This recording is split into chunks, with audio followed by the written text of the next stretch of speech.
मात नर्मदे हर गुरु जी। मात नर्मदे हर। आपका परिचय बताइए, कहाँ से माता जी आना हुआ, कैसे आना हुआ? गुरु जी, हम आपके दर्शन के लिए आए, तो ओंकारेश्वर में स्नान करके यहीं पे आए। कहाँ से आए? हम जिला राजगढ़ से आए हैं, मध्य प्रदेश उनकी से आए हैं। आपके वीडियो देखते हैं हम 1-2 महीने से। कैसे मिला? बहुत अच्छा। कैसे मिला? हाँ, अब देखते थे यूट्यूब, मेरे पति देखते थे, वो देखते आपका। किसको मिला, उनको कि आपको? उनको भी मिला और मेरे पहले उनको मिला, फिर मेरे को मिला। और जब से ऐसा लग रहा था कि आपके आशीर्वाद लेना चाहती हूँ, आपके दर्शन पाना चाहती हूँ, तो वो बने इसलिए कि मैं गुरु जी से मिलके आए हम और स्नान करके आ जाए। तो और कोई भी लक्ष्य नहीं था मेरा, और मुझे भय बहुत लगता है गुरु जी।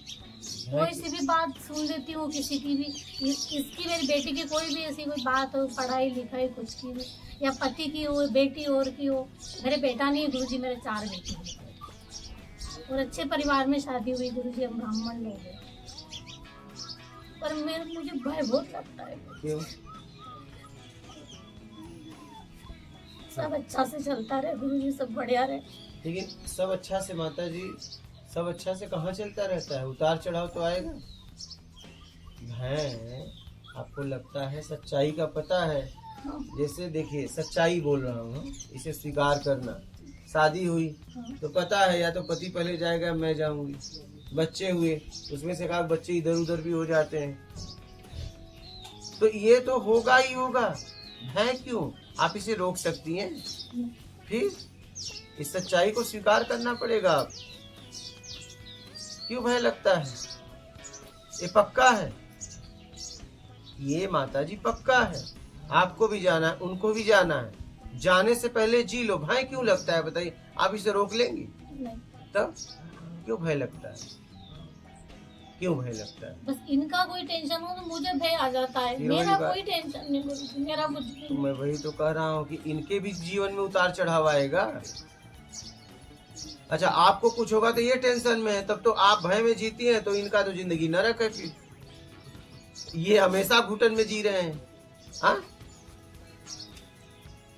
आपके भय की वजह से आपकी बालिका भी, आपका पति भी, सब परेशान है, क्योंकि सब होते हुए भी आप सुकून से जी नहीं पा रही हो। तो इसका तो उन्हें अथाह पीड़ा होगा ही होगा, स्वाभाविक होगा। तो अपने भय को हटाओ, सच को स्वीकार करो। कैसे हटाऊं भय? भय किसका है बताइए? ये भय है मेरे, तो बस ये क्या? अच्छे से रहे। अच्छे से कैसे? बुरा भी आएगा माता जी, कैसे अच्छा सब रहेगा? बदलाव होना ही होना है। ये है बस वो मेरा प्रश्न भी यही था कि मेरा भय खत्म हो जाए। मैं पूजा पाठ भी करती हूँ गुरु जी, ईश्वर को भी मांगती हूँ। तो भयभीत क्यों है? क्या पता क्यों हो जाती हूँ मैं इससे भयभीत। आप भयभीत क्यों हैं? एक न एक दिन शरीर तो छोड़ना ही है। बीमारी होगी, उतार होगा, चढ़ाव होगा, कुछ भी हो सकता है। जब तक सुरक्षित है तब तक तो अच्छे से जियो। अच्छा, आप बताइए, आपके हालत को लेकर इन लोगों का क्या होता होगा? इनको कभी आप फील की?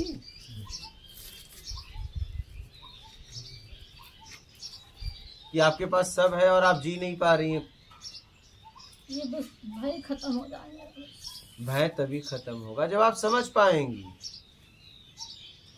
कि एक न एक दिन शरीर भी छोड़ना है, चाहे वो पहले चाहे आप पहले। पक्का है, मिलना पक्का है, बिछड़ना पक्का है। मिलने के बाद, बिछड़ने के पहले हम किस तरीके से जीते हैं उसका जीवन में मतलब है। और ये पक्का है, ये पक्का है, इसे स्वीकार करिए। मिलने के बाद और बिछड़ने के पहले मैंने जिया कैसे, ये देखो। अब आप भयभीत रहती हैं तो इनका क्या हालत होगा, उनका क्या हालत होगा बताओ? वो तो आपसे ज्यादा आपके लिए भयभीत होंगे।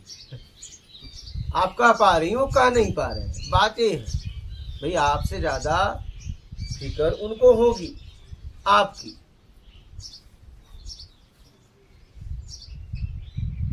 कुछ बातें आपको बताना भी चाह रहे हो तो आपको शेयर भी नहीं कर पा रहे हो, क्योंकि आप भयभीत हो जाएंगी। आप मेरी बात समझ रही है? आपको पूरी बात भी नहीं रखे भाई। बेटी वो सोचेगी कि माँ को भय हो जाएगा, पति सोचेगा पत्नी डर जाएगी। अब वो अपनी बातें लेके घुटन में है, काश आपसे कह के निकाल सकते थे।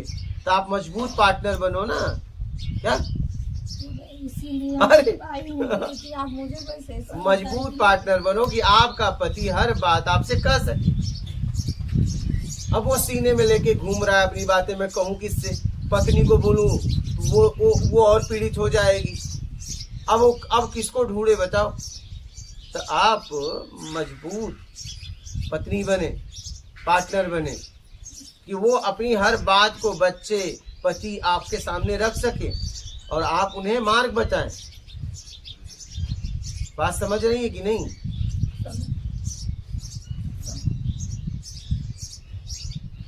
जिस जैसे आप बता रही हैं वैसे तो आपका परिवार आपसे पूरी बात ही नहीं करता होगा। सब आपस में बच्चे बाप अलग बात करते होंगे। अगर कुछ डिस्कस करना है, निर्णय लेना है, क्योंकि आप सह नहीं पाएंगी, ये चिंता है।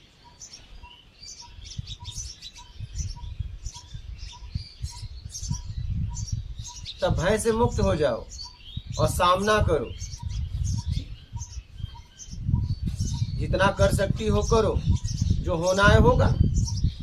जितना बदलाव की हम लिए काम कर सकते हैं करें, और जितना होगा होगा, क्या फर्क पड़ता है। तो अब से भय निकाल दीजिए यहीं। हाँ, इतना आप हो जाओ ताकतवर कि आपको पति को लगे कि नहीं, अब तो इनके अंदर भय ही नहीं है। वो आपके आंखों में भय देखे और दिखे ना, क्या उनको जो भय दिखता था अब वो भय नहीं दिखना चाहिए ना आंखों में। ऐसा अपने आप को बना लो, भय को छोड़ दो। माता जी क्यों भयभीत है, वही तो मैं आपसे पूछ रहा हूँ ना। आपको कोई कमी है? नहीं। फिर भयभीत क्यों है बताओ? वो इसी का वो भविष्य के बारे में। अरे क्या भविष्य? आपके भयभीत होने से उसका भविष्य अच्छा हो जाएगा?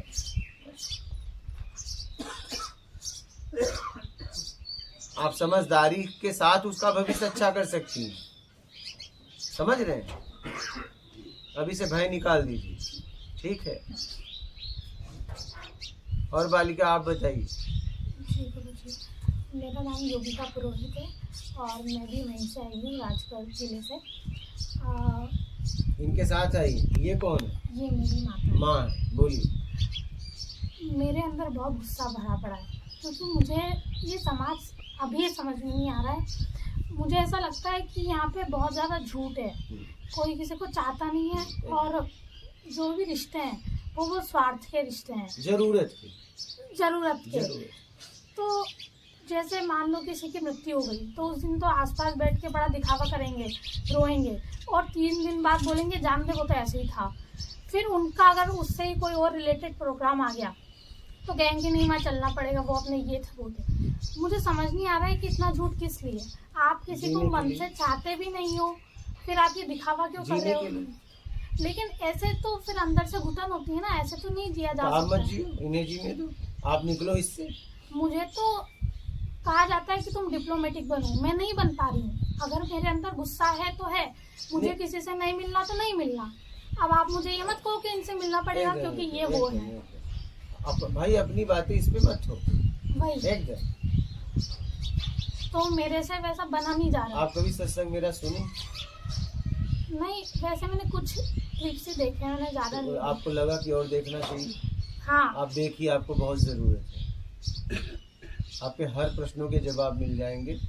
गुस्सा तब हमें आता है जब हमारे तरीके से नहीं होता। तो हम अपने तरीके से क्यों चाहते हैं? लोग अपने तरीके से जिए, हम अपने तरीके से जिए। मैं वो नहीं चाहती हूँ। हाँ। मैं चाहती हूँ कि आप अपना तरीका मेरे ऊपर वो मत करो। हाँ, तो इनका तरीका लो मत, इतना ताकतवर बन जाओ कि अपना तरीका दे ही ना पाए। मुझे मतलब लोगों से ज्यादा मिलना जुलना, ज्यादा बाहर जाना मेरे को अच्छा नहीं लगता तो मेरी तरफ फटे कपड़े पहन के जाए, ले ही नहीं जाएंगे।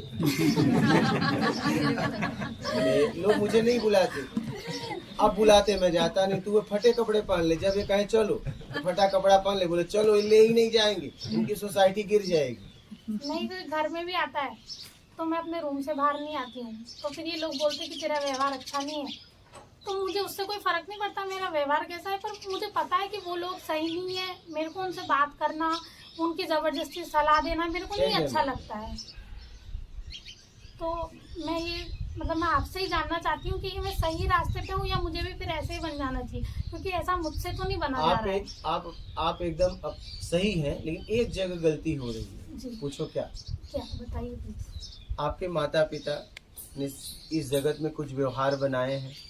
अगर आपके पिता का कोई परिचित आ रहा है, माँ का कोई परिचित आ रहा है, तो जरूर कुछ खास ही होगा।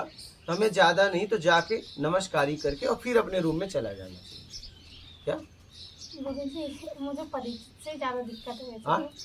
जो लोग पहचान के होते हैं मुझे उनसे ही मतलब मेरा क्या है, वही मैं कह आपको रहा हूँ, बताती हूँ। इनके लिए इतना तो कर देना चाहिए। हाँ, इतना तो मैं कर ही सकती हूँ। इतना करना चाहिए, बस हमें कुछ नहीं करना है। हमें जाके भैया नमस्ते, ठीक है, बस अपने रूम में इतना जरूर करना चाहिए, क्योंकि वो हमारे घर में अतिथि देवो भव, वो अतिथि के रूप में आया है, चाहे जैसा भी हो। क्योंकि मेरे घर में वो कर्म करने नहीं आया है, वो कर्म में गंदा है ना।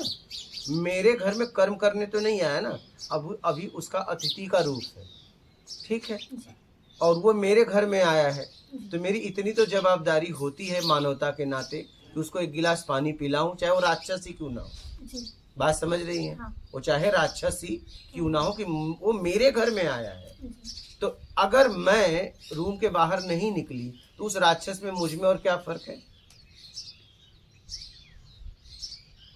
वो सीधा राक्षस है, मैं VIP राक्षस। इस बात को समझना बेटा, एकदम गहराई से समझना, क्योंकि मैंने भी तो वही किया। काश उसके अंदर की मानवता को जागृत करने का मैं प्रयास की होती। काश मैं अपनी बात उस तक रखने का मौका मिला था, वो मेरे घर में आया था। ऐसे कमरे में बंद होने से समाज में बदलाव आ जाएगा। काश जितना मुझे समझ में आया, काश उस व्यक्ति के पास मैं रख देती, बैठने का मुझे मौका मिला था, क्योंकि वो मेरे घर में आया था, अब वो मेरी सुनेगा। तो काश मैं अपनी बात रखती, और हो सकता है उससे उसके जीवन में बदलाव आ जाए। अगर उंगली बोझ के सामने उंगली माल आया और वो राक्षस समझ के उससे हट जाते, तो उंगली माल के जीवन में कभी बदलाव आता? बोलो। नारद के सामने वाल्मीकि आए, रत्नाकर डाकू आए, और वो हट जाते, तो क्या उसे रत्नाकर डाकू के जीवन में कभी बदलाव आता? बोलिए। फिर और इसी के साथ मेरा ये भी मानना है कि माना कि आप हमसे उम्र में बड़े हैं, आपने एक जनरल बात बता रही है, पर हर एक इंसान की अपनी अपनी जर्नी होती है। हो सकता है वो उस समय किसी चीज़ से परेशान हो, ये आपको सोचना चाहिए। पर लोग क्या करते हैं, आते हैं, कोई शरीर के बारे में कुछ बोलता है, कोई पढ़ाई के बारे में कुछ बोलता है, तो उन्होंने तो कह दिया, शायद उनको पता भी नहीं कि हमारी लाइफ में क्या चल रहा है, लेकिन वो चीज़ हमें ट्रिगर करती है और वो फिर ट्रॉमा बन जाता है ना। तो जब वो लोग आते हैं तो हमें फिर यही याद आता है। इसलिए मैं ऐसे लोगों से मिलना जुलना सोचती हूँ कि इनसे मिलके फिर ये शायद वही बोल देंगे और मेरे को हर्ट हो जाएगा, तो मैं उनसे मिलना इसलिए मजबूत बनोगी ना। अगर सामना नहीं करेगी, इतना कोमल बन के जियोगी, तो कैसे चलेगा? कहाँ भागोगी? आप एक बार बात अपनी रखिए, अगर नहीं मानता है दोबारा उसके साथ मत बैठिए।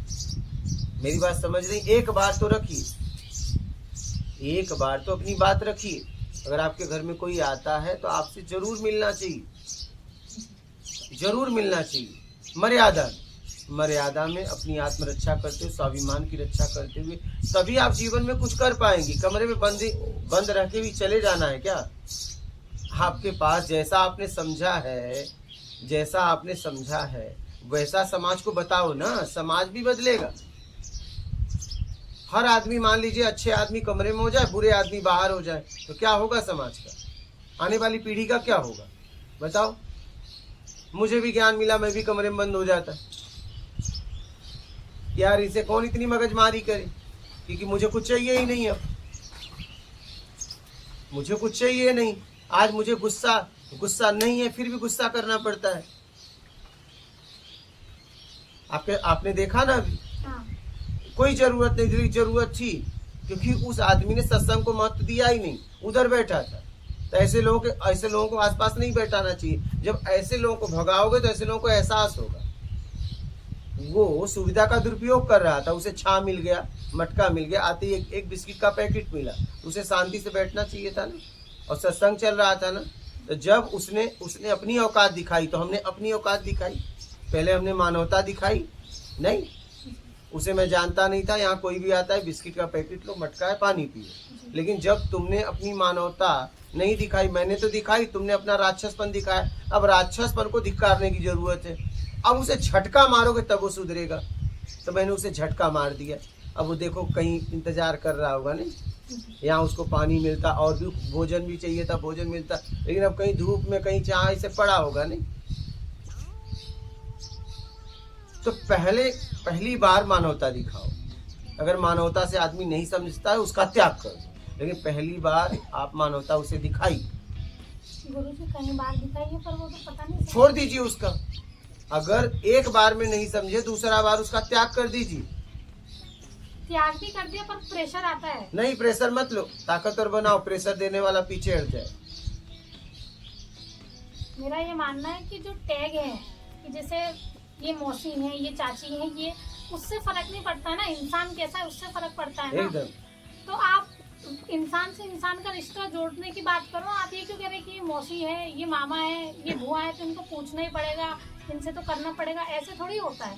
फिर तो ये झूठ हो गया, ये तो पाखंड हो गया ना फिर। एकदम। ये बात है मेरी। और उसके बाद मेरे को आज से 10 साल हो गए जब मैं 7th क्लास में आई थी, और तब से मेरी लाइफ बहुत ज़्यादा चेंज हुई है। तो मुझे हल्का फुल्का गुस्सा तो आता था, बट आसपास के लोगों ने ये बोलकर कि इसको बहुत गुस्सा आता है, इसको संभालो, इसको बहुत गुस्सा आता है, इसको संभालो, वो चीज़ मेरे अंदर और ट्रिगर कर दिया। अब मुझे ऐसा लगता है कि गुस्सा एक इमोशन है, और अगर वो आ रहा है तो उसको निकलना ज़रूरी है। आप उसको अंदर ही अंदर रख के उसको जहर क्यों बनाना चाहते हैं? मैं जो कह रही हूँ वो शायद ये भी मानती होंगी, बस फर्क इतना है कि ये कह नहीं रही है और मैं कह रही हूँ, तो उसमें गलत क्या है? अब देखना है कि गुस्सा किस स्थिति में आया, सामने वाले को उठाने के लिए कि गिराने के लिए। अगर गिराने के लिए आ रहा है तो उस गुस्सा को कंट्रोल कर दो, उसे पालना पड़ेगा। अगर उसे आप निकालेंगी तो आप तो गिरेंगी, वो भी गिरेगा, दोनों गिर जाएंगे। तो गुस्सा किस स्थिति में आ रहा है वो ध्यान रखना। 2 स्थिति में आता है, एक सामने वाले के स्तर को उठाने के लिए, एक बड़ा बनने के लिए, उसे नीचा दिखाने के लिए। तो जब भी गुस्सा आए तो जांच लेना, गुस्सा उठाता भी है, गिराता भी। किस स्थिति में किसके ऊपर कब, देश काल स्थिति परिस्थिति समझना और फिर गुस्सा करना, समझ कर गुस्सा करना। समझ रही, समझ कर गुस्सा करना। तो आप करना क्या चाहती हो ये बताओ आप आगे लाइफ जीवन में? लाइफ मैं डॉक्टर बनना चाहती हूँ और मैं उसी की तैयारी कर रही हूँ। अभी मेरा 3rd अटेम्प्ट था, उसमें मुझे दिक्कत नहीं है क्योंकि मुझे क्लियर यही है कि मुझे डॉक्टर बनना है। लेकिन बात फिर वही आ जाती है कि जब लोग आते हैं तो मुझे ये कहते हैं कि अब तुम्हारी उम्र हो गई है, तुम कब तक ये करती रहोगी। और मुझे लगता है कि मुझे करना है, मैं कर रही हूँ, मेरा समय जा रहा है, मेरी ज़िंदगी, आपको इससे क्या तकलीफ है? आप ये क्यों मुझे बार बार एहसास दिलाते हैं कि टाइम जा रहा है, ऐसे कर लो, वैसे कर लो, ग्रेजुएशन कर लो? नहीं करना मुझे यही करना है। तो आप में इतनी ताकत होनी चाहिए कि सुनो और मुस्कुरा दो। मैं जवाब नहीं देती हूँ पर वो चीज मेरे मुस्कुरा अंदर तो दो, रहती है। मुस्कुरा तो दिया करो। मैं उनको कुछ नहीं बोलती। नहीं, यही तो बात है, मुस्कुरा देना चाहिए उनकी बेवकूफी पे। हाँ मतलब तुम तो कुछ नहीं क्या, अब हम कर रहे हैं तो तुम हमें भी मत करने दो। नहीं, उनसे कहिए कि आप ठीक कह रहे हैं। हाँ, कह के देखो आप बेटा, आप उनसे कहिए कि आप एकदम ठीक कह रहे हैं, आप पहले क्यों नहीं मिले? ऐसा हाँ ऐसा होता है गुरुजी मेरे साथ भी। एकदम। वही सुन रही हूँ, स्टार्टिंग में बहुत इसकी बुरा भी आ लगता रही है, बाद में फिर धीरे धीरे वही चीज को एक्सेप्ट कर रहे हैं। सब परेशान कर आप बस कहिए कि आप पहले क्यों नहीं मिले, इतना विलम्ब क्यों किए आप? समझ रही हैं? फिर देखिए आप मुस्कुरा दीजिए, फिर वो ठंडे हो जाएंगे। जब आप पहले क्यों नहीं मिले, आप कहाँ थे? यहाँ भी महागुरु आते हैं, समझ रही हैं? यहाँ भी सीखने आते हैं, सिखाने लगते हैं। हम कहे महागुरु कहाँ थे भाई? कहाँ थे? तो ऐसे आते हैं बेटा, तो मुस्कुरा दिया करो और कह दिया करो कहाँ थे आप इतने दिनों तक। पहले मिल गए होते तो इतना लेट मुझे नहीं होता, लेकिन अब तो हो चुका है, अब क्या करें? अब आप ही बताओ रास्ता। फिर देखो गदगद हो जाएंगे। हाँ, एकदम गदगद हो जाएंगे। हाँ, समझ लेंगे। कि वो इतनी एडवाइस पे खुलकर जियो, खुलकर जियो। हमारे पास भी आते हैं, भाग जाते हैं क्या, हमारे पास भी आते हैं, हमें भी सलाह देने आते हैं, कहते हैं आप समझ नहीं रहे, आए हैं मुझसे लेने, कह रहे हैं आप समझ नहीं पा रहे, हम कहा आप तुम्हें समझाते हैं महागुरु, फिर निकल ही लेते हैं, ऐसा समझाते हैं। सामना करो तभी मजबूती आएगी ना, भागोगी तो कैसे मजबूती आएगी बताइए। इन लोगों का सामना करना पड़ेगा, और आप डॉक्टर पैसे में जा रही हो, और हर तरह के लोग आएंगे आपके पास। माँ पिता डॉक्टर शिक्षक गुरु का पैसा साधारण नहीं है, यहाँ सब तरह के लोग आते हैं। सबका सामना करो, मौसी का सामना करो, मौसा का सामना करो, क्या, हाँ सामना कर बेटा, मजबूती मिलेगी तुझे। ऐसा मिल कि वो तुझसे भागे। मुझसे तो भागते ही हैं, हाँ, पर फिर बस। उल्टा मुझे समझाते हैं कि तुझे ऐसा नहीं करना चाहिए था। हाँ ठीक है, मैं नहीं करूंगी, कैसा करना चाहिए वो बताओ।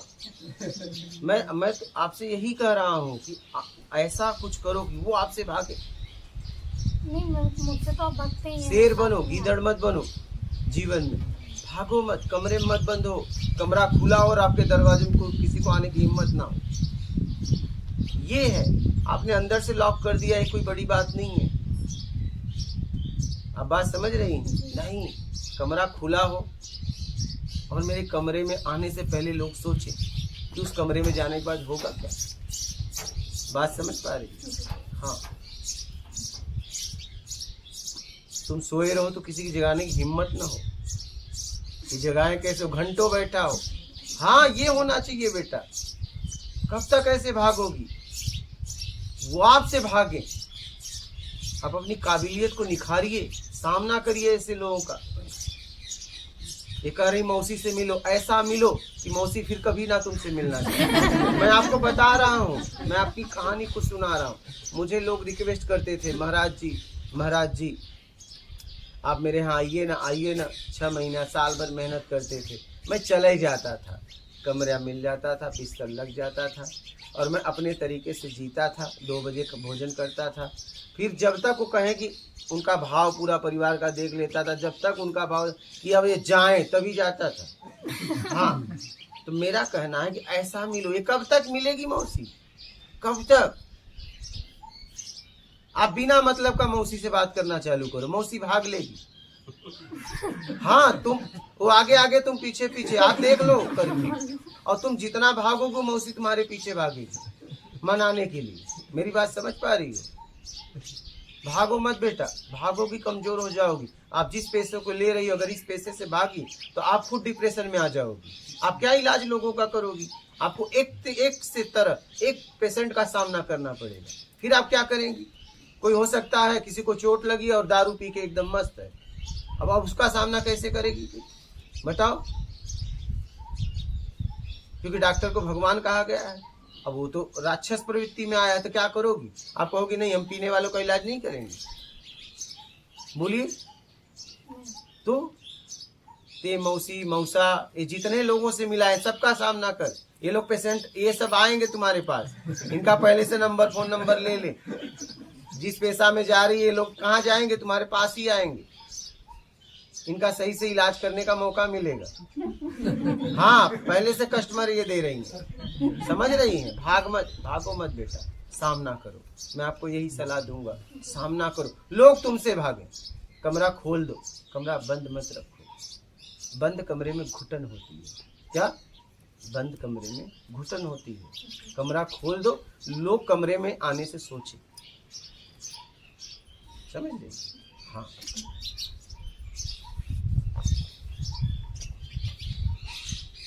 जब कमरा बंद होता है ना, शेर को भी लोग उंगली ऐसे दिखाते हैं, और गेट खोल दो तो ऐसा बंद।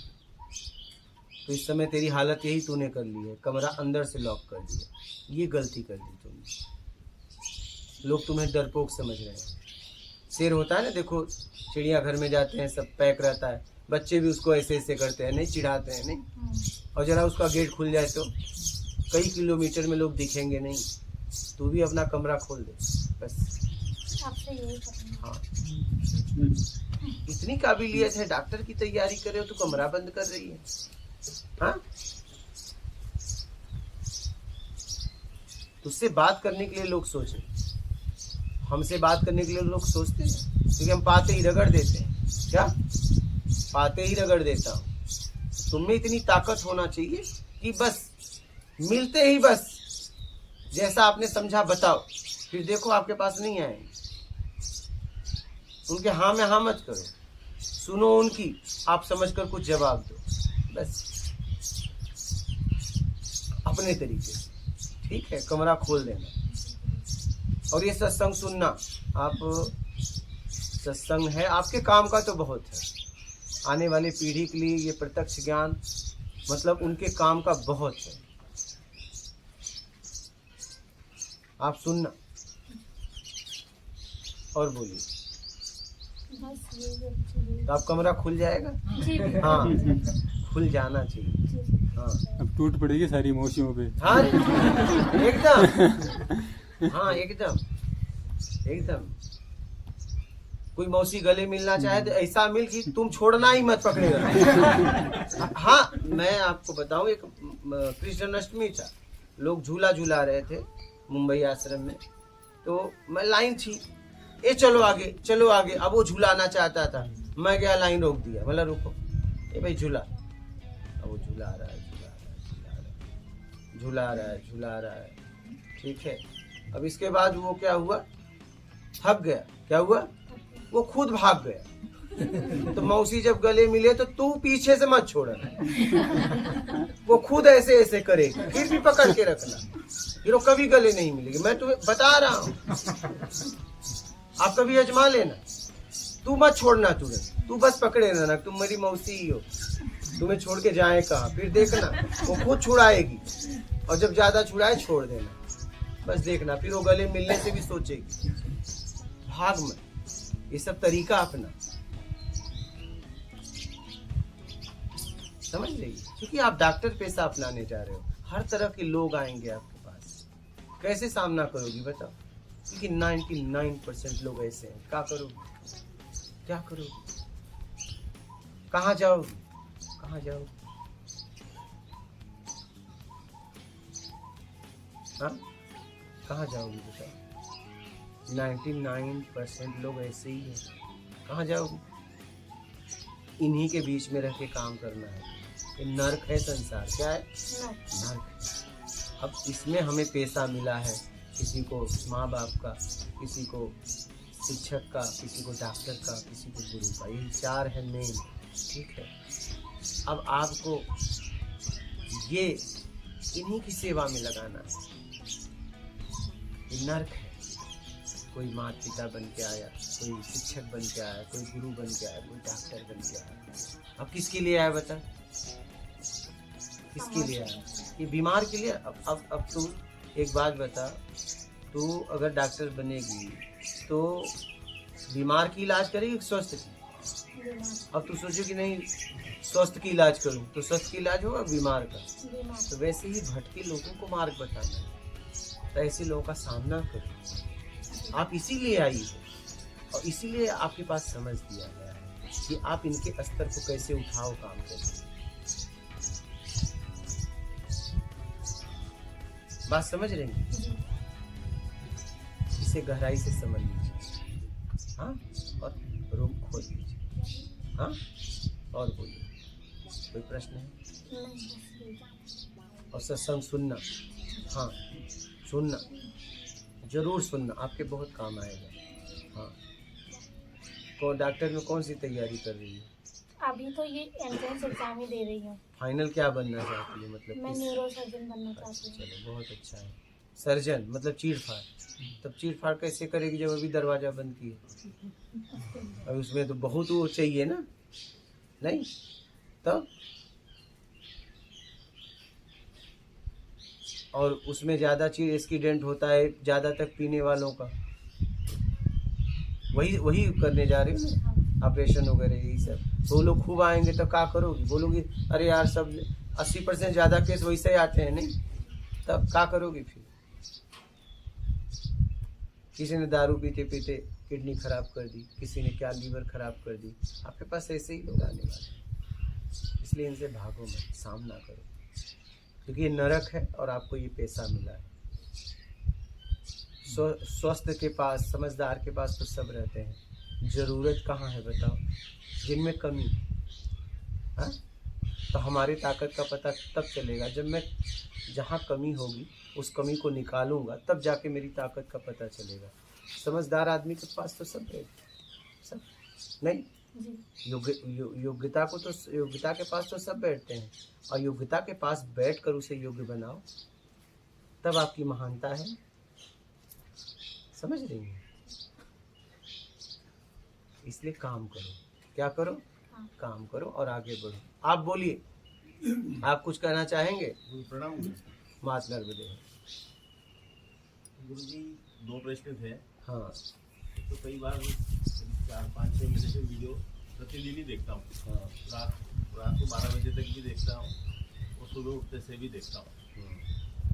तो आदमी का अंतर्मन को शक्तिशाली करने के लिए साक्षी भाव ही एकमात्र तरीका है, वर्तमान में रहना तरीका है। आदमी का अंतर्मन कैसे शक्तिशाली हो? दूसरा मेरा निवेदन, मेरा प्रश्न बार बार ही आता था कि आप इसी जगह आना क्यों हुआ? आपका इस जगह का कोई विशेष प्रभाव है या कोई इस तरह की? क्योंकि इतना सारी जगह कहाँ से आना, कहाँ रहे, कहाँ घूमे, बद्रीनाथ, चित्रकूट, दुनिया भर की जगह, खूब बढ़िया जगह, अच्छी जगह थी। तो यहीं आने के पीछे क्या प्रकृति का ये था या आपके मन ने कहा कि यहीं रहना है, या कुछ अनुत्तरित प्रश्न आते बात मन में? पहले प्रश्न का जवाब दे दूं तो आप जरूरत में जीना चालू करो, तब आप मजबूत हो जाओगे। ठीक है, अंतर्मन मतलब आपकी बात कर रहा हूँ, आप मजबूत हो जाएंगे। जरूरत में जीना चालू कर दीजिए। ठीक है, और इस जगह का चुनाव मैंने इसलिए किया कि इस जगह ने मेरा चुनाव किया। अब मैं आपको बता दूं, जैसे ही मेरा 12 साल पूरा होता है, कि मैंने कहा था कि मैं 12 साल के बाद ही कुटिया बनाऊंगा। मैं 12 साल तक भ्रमण किया, मैंने कभी आज तक एक कुटिया नहीं बनाई। जैसे ही मेरा 12 साल पूरा होता है कृष्ण जन्माष्टमी को 2023 में, वैसे ही यहाँ बाढ़ आती है। क्या? और यहाँ पहले गांव था, यहाँ बिगड़ता है। और इस जगह पे मैंने 2019 में आया था, मैं देख के गया था, मैं यहाँ आऊँगा, रहूँगा। बाद में 19 से लेके मैं मतलब कुटिया बनाने तक मैं यहाँ आया, रहा, जांचा, मुझे जगह जम गया था, लेकिन इस जगह खाली नहीं था। तो ये गांव था, तो ये गांव बाढ़ आया। जैसे ही मेरा 12 साल पूरा होता है, 1-2 दिन बाद यहाँ बाढ़ आती है, गांव खाली होता है और मुझे यहाँ कुटिया बनाने का मौका मिलता है। आप समझ पा रहे हैं?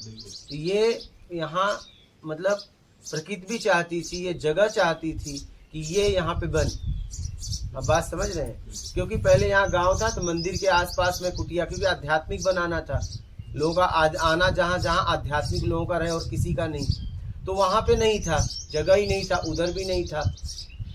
तो फिर मुझे यहीं बनाना था। बाद में बाढ़ के बाद मैं देखने आया कि कहाँ है, उधर जम नहीं रहा था।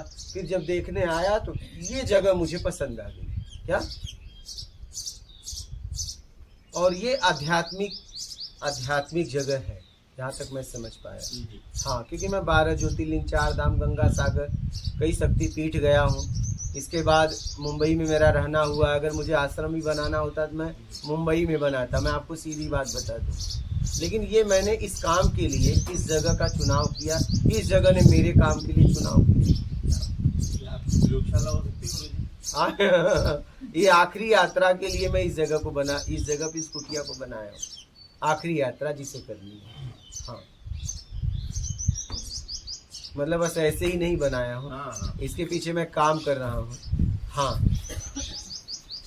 वर्तमान की पीढ़ी के लिए, आने वाली पीढ़ी के लिए मैं इस पे काम कर रहा हूँ। बस ये ऐसे प्लास्टिक की कुटिया नहीं है, ये समझ रहे हैं, ये कोई आश्रम नहीं है। यहाँ से लोग निकलेंगे, आखिरी यात्रा के लिए बना रहा हूँ। यहाँ अगर कोई आ गया और यहाँ रुक गया तो सीख के ही जाएगा। हाँ, हर व्यक्ति, ऐसा नहीं कि अरे यार मुझे हुआ ही नहीं, सबको होगा। जैसे नदी में कोई भी कूद जाए, चाहे अच्छा आदमी चाहे बुरा, स्नान सबको करवाती है। यहाँ पे आने वाला हर व्यक्ति सीख के जाएगा। हाँ, हर व्यक्ति सीख के जाएगा। इस भाव से मैंने कुटिया का निर्माण किया है। और तुरंत क्या यहाँ कल परसों बात नहीं होती। जैसे ही व्यक्ति आया सीखना चालू। बोलिए। फिर गुरु जी, ये तो तीनों प्रकार की आखिरी यात्रा हो गई। देह की भी आखिरी यात्रा, सामने शमशान, भौतिक की भी आखिरी यात्रा, रास्ता यहीं खत्म होता है, और आत्मिक आखिरी यात्रा।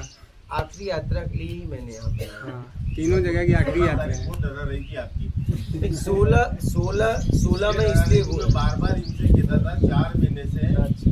और परसों के दिन एक घटना परिवार में हुई। मैंने वो कल अंत्येष्टि करी और दोपहर में मैंने इससे कहा, मैंने वो तो गए, पर गुरुजी 16 तारीख को कई जने कहाँ जाएंगे, कहाँ ढूंढते फिरेंगे उनको, तो अपन तो 16 के पहले चल के पहले दर्शन करो गुरुजी के, फिर सब होता रहेगा दुनिया का काम। तभी इतने जल्दी जा क्यों रहे थे?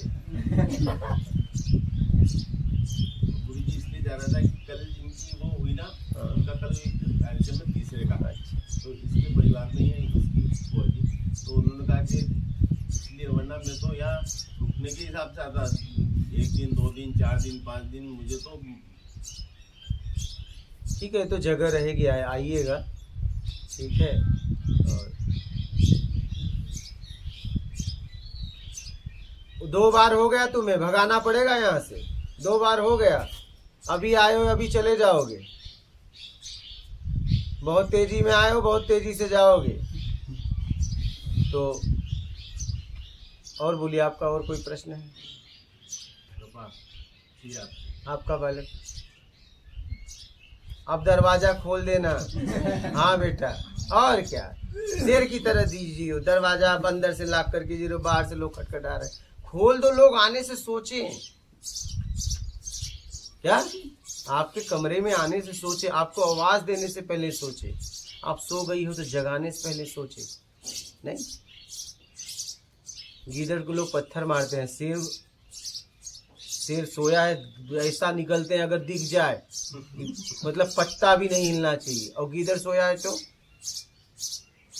समझ लेंगे। बोलिए।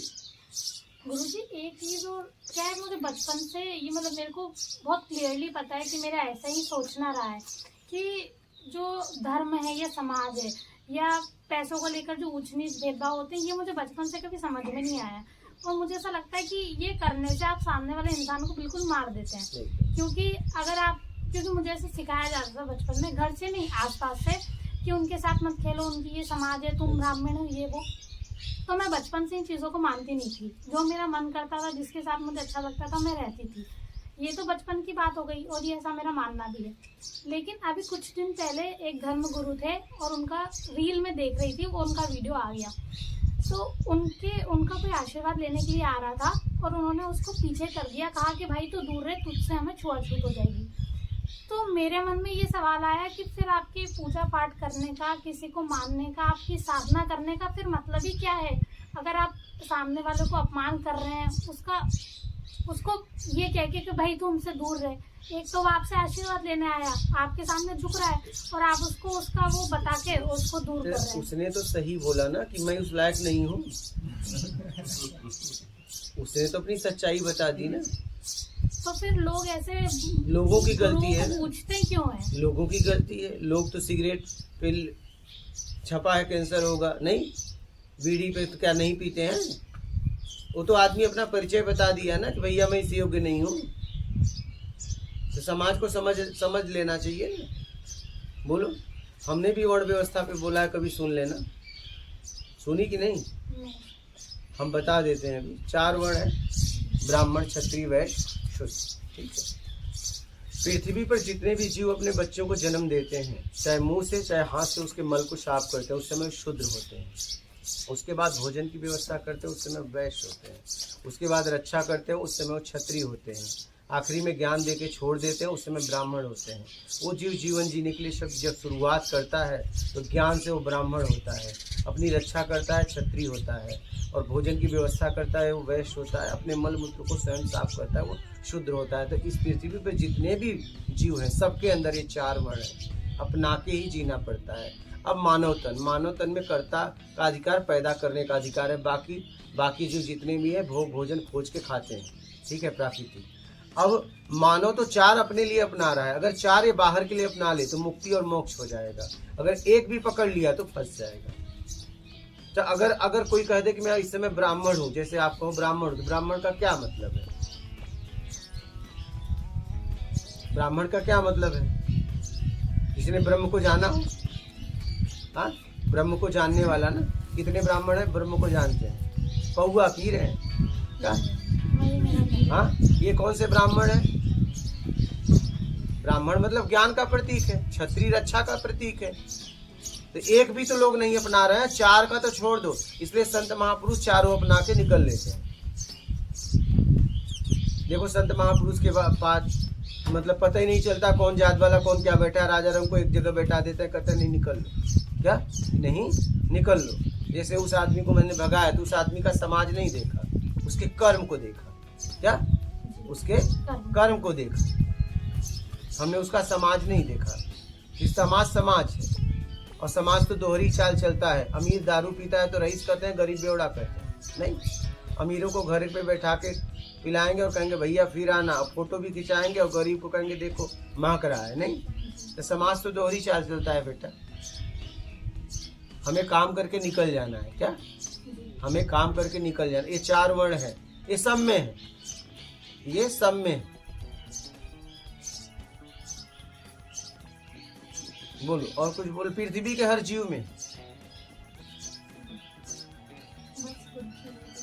समझ लो। और भी वीडियो देखना सुनना, तुम एकदम हिल जाओगी। ये प्रत्यक्ष ज्ञान है, ये प्रत्यक्ष ज्ञान है, पूरा हिला देगा अंदर से। और आपके लाइफ में बहुत मतलब वो काम आएगा, आपके जीवन में बदलाव कर देगा। आपको बहुत मतलब ताकत मिलेगा, बल मिलेगा, आत्मविश्वास बढ़ेगा, कॉन्फिडेंस बढ़ेगा, डेयरिंग बढ़ेगी, आपको काम करने में सहायता मिलेगी। आप देखना सुनना। हाँ, तो ये है वर्ण व्यवस्था। और कोई प्रश्न है माता जी आपका? ठीक है, अपना ख्याल रखना। अब आंखों में आपके भय नहीं दिखना चाहिए। हाँ हाँ हाँ हाँ, एकदम भय छोड़ के जाओ, ठीक है, और अपना कल्याण करो, ठीक है माता।